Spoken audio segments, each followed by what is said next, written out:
ये बेटा, तो ये नेक्स्ट क्वेश्चन क्या है? Motor boat whose speed is in still water is 15 kilometre per hour. Linear equation में भी ऐसे क्वेश्चन किए हैं, फिर से यहाँ पे क्वाड्रेटिक में आ गया है। A motor boat whose speed in still water is 15 kilometre per hour. तो स्टिल वाटर में, जैसे अगर ये आपको फिर से एक बार फटाफट बता रहा हूँ, ये बोट है और स्टिल वाटर है, पानी का कोई भाव नहीं है, तो उसमें स्पीड कितनी है? 15 किलोमीटर पर आवर। ठीक है। Goes 30 kilometre down stream. Down stream मतलब विद द फ्लो। मान लो फ्लो इस साइड है तो उस साइड जा रही है बोट। ठीक है, 30 किलोमीटर। तो 30 किलोमीटर मैं डाउन स्ट्रीम को ऐसे दिखा रहा हूँ नीचे, ताकि याद रहे। ठीक है, तो ये 30 किलोमीटर है। और and comes back to starting point in a total time of 4 hours and 30 minutes. Find the speed of the stream. अच्छा, वो कहता है कि नीचे भी जा रहा है, मतलब डाउन स्ट्रीम भी है और अप स्ट्रीम भी जा रहा है। किलोमीटर तो अब भी सेम है दोनों के, 30 kilometre per our. Sorry, distance अभी भी सेम है, 30 किलोमीटर। स्पीड स्टिल वाटर की कितनी है? स्टिल वाटर में कितनी है बोट की, मोटर बोट की कितनी है स्पीड बेटा? 15 किलोमीटर पर आवर। ये हमें गिवन है, ये तीन चीजें तो गिवन है। तो एंड क्या बोला हुआ है? जो हमें टोटल टाइम लग रहा है वो कितना लग रहा है? 4 hours and 30 minute. 4 hour 30 minutes हमें टोटल टाइम लग रहा है। तो फाइंड करना है स्पीड ऑफ स्ट्रीम। तो लेट कर लिया, let the speed of stream. Stream क्या हो गई हमारी? x kilometre per hour. और आपको पता है ये बात, बार बार मैं पहले भी बता चुका हूं, जिसमें लीनियर में, कि स्पीड ऑफ जो बोट है, हमेशा speed of boat is always greater than speed of stream. अगर फ्लो से ज्यादा स्पीड, फ्लो की स्पीड ज्यादा हो गई किससे? बोट से, तो फिर बोट हमेशा बेटा पीछे ही जाएगी, चाहे कुछ कर लो। तो उसको ध्यान रखना है, speed of boat is always greater than speed of stream. तो net speed in downstream क्या हो जाएगी? क्योंकि स्पीड क्या होगी? ऐड हो जाएगी दोनों की स्पीड, क्योंकि फ्लो के साथ जा रहा है तो x+15 हो जाएगी। और अगर मैं इसको बोलूं स्पीड ऑफ इन अपस्ट्रीम क्या होगी? सेम, नेट स्पीड इन अपस्ट्रीम। अपस्ट्रीम तो अब स्पीड माइनस हो जाएगी। नेट बोर्ड की स्पीड में एक अपोजिट फोर्स लग रहा है, अपोजिट फोर्स लग रहा है तो स्पीड माइनस होगी बेटा। स्पीड पता लग गया अब हमें। अब हमारे पास कुछ नहीं है, हमें पता है कि टोटल इतने घंटे लग रहे हैं, कितने? 4 घंटे 30 मिनट। तो टोटल टाइम बता रखा है, तो फिर वही मैंने आपको बोला, कुछ नहीं आता, आप distance equals to speed into time पे पहुंच जाओ। डिस्टेंस कितना था? 30 किलोमीटर, दोनों में, दो केस थे। ठीक है, एक बार स्पीड कितनी थी? x+15, तो टाइम मान लिया t1। एक बार स्पीड कितनी थी? x-15, और टाइम मान लिया t2। डिस्टेंस अभी भी 30 है।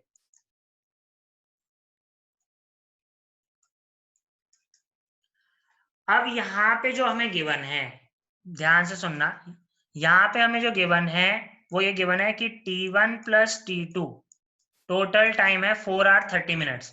4 आवर 30 मिनट्स हमारे को दे रखा है, 30 मिनट्स को चेंज कर लिया आवर्स में, तो ये एक्चुअली में कितना हो गया?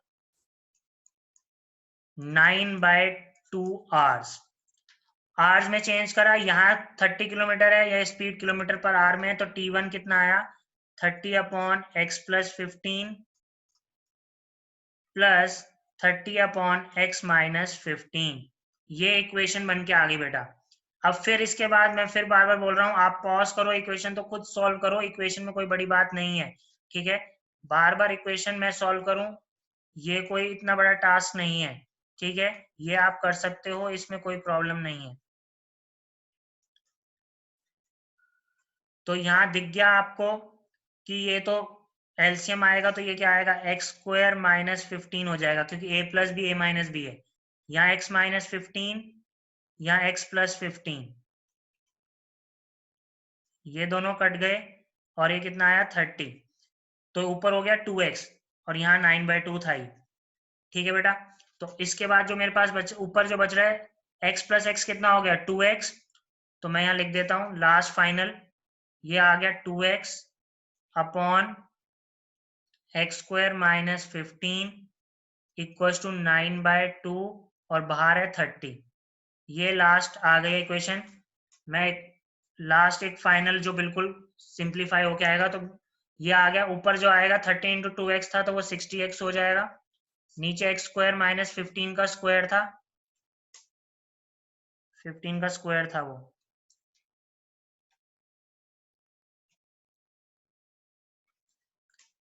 ठीक है, इक्वल्स टू 9/2। तो इस पूरे को मैं उठा के यहाँ ले गया, मेरे पास आया 60x इक्वल्स टू 9/2। 2 को आप बेशक यहाँ ले जाओ, ज्यादा आसान हो जाएगा, और एक्स स्क्वायर माइनस 15 का स्क्वायर कितना हो गया 225, ठीक है। तो हमारे पास 120x equals to 9x square minus 225 into 9, ये एक इक्वेशन बन के आ गई बेटा। इसको आप सॉल्व कर लो, चाहे तो आप यहाँ पे देखो 9 को पहले काट भी सकते थे और इजी हो जाता, जैसे 3 से काटा तो यहाँ 3 कितना आ जाएगा 2 जा 0 जा, और यहाँ 3 3 जा, तो इक्वेशन थोड़ी और आसान हो जाती। यहाँ पे कितना आता 40x होता, किसके बराबर आता 3x स्क्वायर माइनस 225 इंटू 3, तो थोड़ा और छोटा हो गया। तो ये तो अब इक्वेशन बन गई है क्वाड्रेटिक में, ठीक है। कैसे 3x square minus 40x minus 225 into 3 हमने कर दिया, सॉल्व किया, इक्वल्स टू 0 रखा। कैसे सॉल्व किया, फॉर्मूला लगा दिया, क्योंकि इसमें बहुत बड़ी बड़ी टर्म्स आ रही हैं तो हमने डायरेक्ट फॉर्मूला लगा दिया। कौन सा वाला, डिस्क्रिमिनेंट वाला, B square minus 4ac x equals to minus B plus minus root D upon 2a, ठीक है। ए बी सी की वैल्यूज ढंग से लिखी और सॉल्व कर दिया। सॉल्व करना ये आपका पार्ट है, मेरा पार्ट आपको समझाना है, और क्वेश्चन में क्या पूछा और कैसे सॉल्व करते हैं वो बहुत ध्यान से आपने इसको देखना है। नहीं आ रहा है बार बार रिपीट करके इसको वापस से आप देख सकते हो बेटा। अब नेक्स्ट क्वेश्चन जो है, अब ये क्वेश्चन आया जो मैंने बोला आपको टाइप 4 है, इसमें क्या है टाइम और वर्क के ऊपर रिलेटेड क्वेश्चन है। पिछला था टाइम स्पीड और डिस्टेंस का, ये है टाइम वर्क और टाइम और वर्क का, ठीक है। तो टू टैप्स टुगेदर, बहुत इंपॉर्टेंट क्वेश्चन है ये भी, two taps, two water taps together can fill a tank in, इसको लिखा हुआ है 9 3/8, इसमें कंफ्यूज मत होना, 9 3/8 आवर्स, ठीक है। The tap of larger diameter takes 10 hour less than the smaller one to fill the tank separately, find the time in which each tap can separately fill the tank, ठीक है। तो हम आप ऐसे मान लो दो पाइप्स हैं,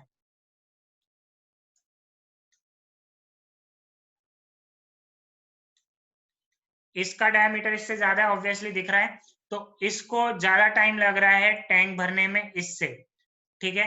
तो उसने बोला है कि एक the tap of larger diameter take 10 hours less than the smaller one, ठीक है। अब हम इसमें क्या कर सकते हैं, क्वेश्चन क्या है, अब आप इसमें समझना क्या है, ठीक है। हमने क्या माना, ये पाइप P1 मान लिया, इसको इसको पाइप P2, और हमें पता है P2 का डायमीटर बड़ा है P1 से, ठीक है। ये टैंक को फिल करना था दोनों को, अगर दोनों अलग अलग फिल करते हैं, मान लो ये P1 फिल कर रहा है अभी और ये P2 यहां से, ठीक है, P2, तो दोनों को जो टाइम लग रहा है वो क्या लगेगा, मैंने क्या बोला, let time taken by P1 to fill a tank is equals to x hours, ठीक है। पूरे टैंक को फिल करने के लिए छोटा वाला जो पाइप है उसको x आवर्स लगते हैं।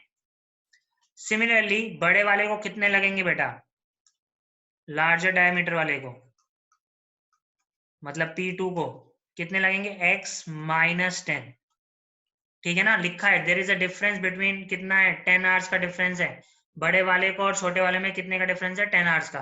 तो ये हमारे पास जर्नल आ गया। अब मेरी बहुत इंपॉर्टेंट बात जो समझनी है, ठीक है, वो क्या है, अगर टोटल टैंक को भरने में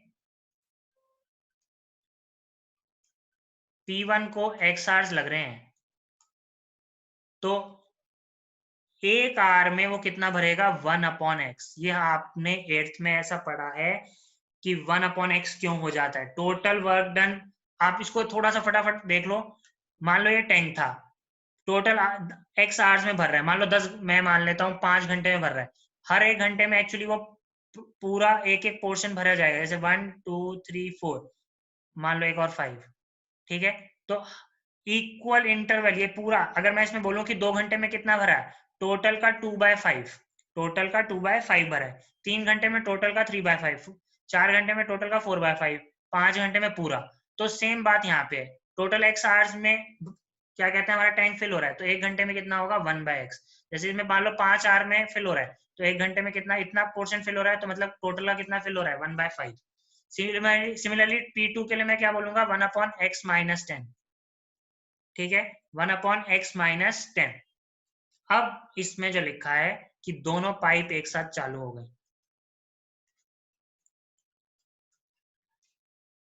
इसको भी यहां पहले समझेंगे। अगर दोनों पाइप एक साथ चालू होती हैं तो उसको लग रहे हैं 9 3/8 hours, that is equal to 75/8 hours. इसको भी समझोगे। दोनों का मैंने मान लिया, दोनों का टाइम वाई आवर्स था, मान लो दोनों को टोटल वाई आवर्स लगते हैं, ठीक है। तो 1 घंटे में कितना होगा 1/y होगा ना। सेम यहाँ पे 1/75/8 जो आएगा, वो 8 को मैंने ऊपर लिख दिया यूजिंग बॉड मास। समझ में आना चाहिए कि कैसे सॉल्व किया। ये इक्वेशन बन गई बेटा, इसको आपने सॉल्व करना है बस, और कुछ नहीं है इस क्वेश्चन में। तो ये x-10 एलसीएम लेकर आपने इसको सॉल्व किया, 8/75, यहाँ पे आपका 2x आ जाएगा -10, ठीक है, अपॉन x/x-10 इक्वल्स टू 8/75। ये आपका क्वेश्चन हो गया। फर्दर आप सॉल्व कर सकते हो, इसमें कोई बड़ी बात नहीं है, मैं बार बार बोल रहा हूँ, इसमें कंफ्यूज नहीं होना है। सॉल्व करने का आपके पास मेथड है, आप श्रीधराचार्य मेथड अप्लाई कर सकते हैं, कहीं पे भी डिस्क्रिमिनेंट लगा के सॉल्व कर सकते हैं, ठीक है। नेक्स्ट जो लास्ट क्वेश्चन है हमारा, जो टाइप जो हमने करनी है वो हमारी है मेंसुरेशन, जिसमें मैंने बोला है मेंसुरेशन हो, ज्योमेट्री हो, कुछ भी हो, मैंने आपको बोला। तो इसमें क्या है, the hypotenuse of a right angle triangle, right angle triangle का जो हाइपोटेन्यूज है is 6 metre more than twice the shortest side. अब यहाँ पे देखते हैं ध्यान से, बहुत ध्यान से, सब कुछ इसमें ही छुपा हुआ है, मेरे को नहीं पता, मैंने इसको x और y मान लिया। हाइपोटेन्यूज में रिलेशन दे रखा है, हाइपोटेन्यूज जो है ये मान लो शॉर्टेस्ट हमारी x है, तो 6 metre more than twice the shortest side, twice the shorter side हो गई 2x प्लस 6, ये हाइपोटेन्यूज हो गया, h मान लिया।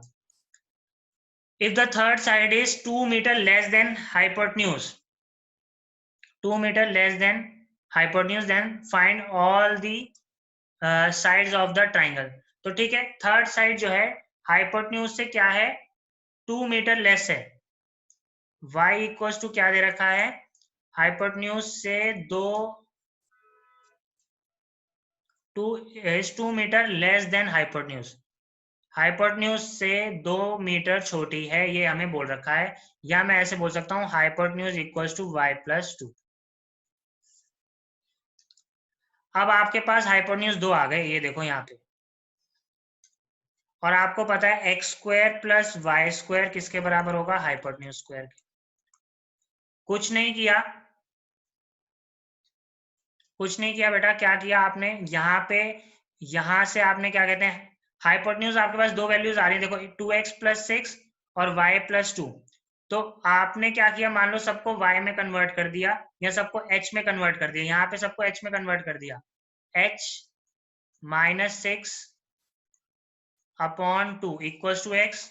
तो यहाँ पे आपके पास x को रिप्लेस कर दिया किससे, h-6/2 से, प्लस y की वैल्यू क्या थी, y की वैल्यू h-2 थी, तो यहाँ पे h-2 डाल दिया whole square equals to h²। तो ये h में क्वाड्रेटिक बन गई सारी, इसको आपने सॉल्व कर दिया। कुछ बड़ी बात नहीं है, सॉल्व करना है बस, और कुछ नहीं है बेटा, ठीक है। घबराना नहीं है कि कैसे सॉल्व करेंगे, बहुत सिंपल है। h माइनस 6 का होल स्क्वायर मैं फटाफट कर रहा हूँ प्लस h माइनस 2 का स्क्वायर था इक्वल्स टू एच स्क्वायर था और यहाँ नीचे 2 का स्क्वायर था तो उसको मैंने लिख दिया 4। तो a माइनस बी का होल स्क्वायर क्या आएगा H square minus 12h plus 36 whole divide by 4 plus H square minus 4h plus 4 upon कुछ भी नहीं है यहाँ 1 ही है और यहाँ क्या आएगा एच स्क्वायर। एलसीएम लिया ये 4 तो यहाँ 4 16 और 16 हो जाएगा ये और ये 4 उठ के यहाँ आ जाएगा। तो दिखा ये 4h स्क्वायर और 4h स्क्वायर तो कैंसिल हो जाएगा। बचा जो हमारे पास h स्क्वायर माइनस 12h और माइनस तो ये माइनस 28h प्लस का 36 और प्लस 16 तो हमारे पास आ गया प्लस का 52 ठीक है इक्वल्स टू 0। तो ये आपकी इक्वेशन बन गई। आपकी h की वैल्यू आ जाएगी h आ जाएगा वही फिर से ठीक है d वाला फॉर्मूला लगाया h आ गया आपके पास क्वेश्चन सॉल्व हो गया कि आपके पास हाइपोटेन्यूज आ गया नंबर आ गया तो आपने दोनों ही साइड्स भी निकाल ली। तो ये आपका कंसेप्ट है। जितने भी क्वेश्चन मैक्सिमम क्योंकि वीडियो में बेटा ज्यादा हम समझा भी नहीं सकते बट जितने कंसेप्ट मैं आपको बता सकता था टाइप्स बता सकता था वो मैंने आपको बताया है। इसके बाद चैप्टर खत्म होता है। हाँ क्वालिटिक का कॉम्पिटेटिव एनटीएससी लेवल नहीं है अभी इसमें वो अलग से अपलोड किया जाएगा that will be in another folder of NTSC but CBSE ICSE board level तक का इसमें मैंने आपको कवर करके दिया है। ठीक है होप यू एंजॉय इट। आपके जो भी डाउट है आप कमेंट सेक्शन में लिखें और ज्यादा से ज्यादा इसको लाइक और शेयर करें बेटा। Okay bye bye take care बेटा।